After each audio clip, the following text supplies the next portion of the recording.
Assalamu alaikum. My name is Hasmut Sheikh.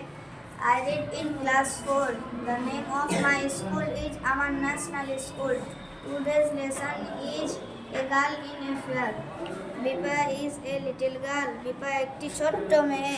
She reads in class 4. সে চতুর্থ শ্রেণীতে পড়ে. She is 10 now. সে এখন 10 বছরের. She lives with her parents in a village Debnagar. সে তার বাবা মার সঙ্গে দেবনগরে বাস করে. The village is very nice to look at. গ্রামটি দেখতে খুবই সুন্দর.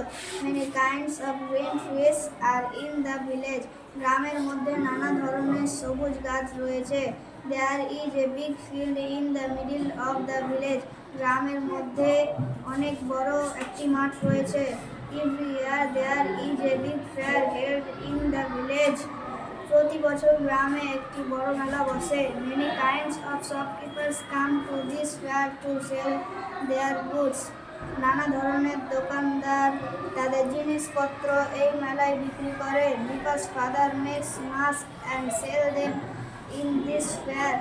বিপার বাবা মুখোশ তৈরি করে এবং এই মেলায় বিক্রি করে. He makes the mask of many kinds. বিপার বাবা অনেক ধরনের মুখোশ তৈরি করতে পারে. আসসালামু আলাইকুম.